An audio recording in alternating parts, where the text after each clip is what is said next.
For Christ himself has brought peace to us.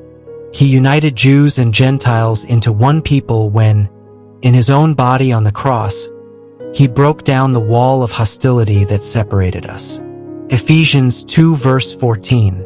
In a small village torn apart by a long-standing conflict, two families, the Reeds and the Morgans, lived on opposite sides of a dirt road.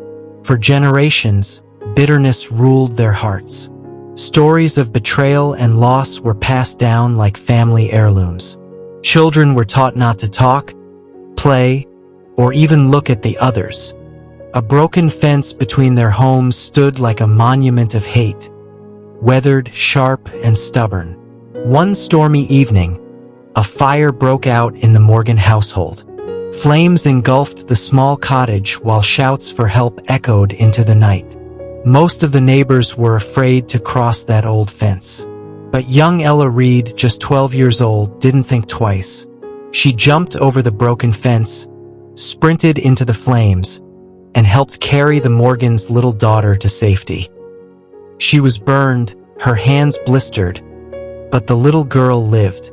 The entire village watched in silence as Ella's family and the Morgans embraced for the first time in decades, right at the broken fence. That night, they didn't just put out a fire, they tore down the wall. Paul writes that Jesus broke down the wall of hostility between two divided peoples, Jews and Gentiles. This wall wasn't made of wood or stone. It was made of pride, misunderstanding, anger, and sin. Just like the Paulsons and the Dudds, we often build invisible walls between families, friends, communities, and even within churches. But Jesus, with arms stretched on a cross, tore down every dividing wall by giving himself. He didn't wait for both sides to apologize. He became peace before there was peace.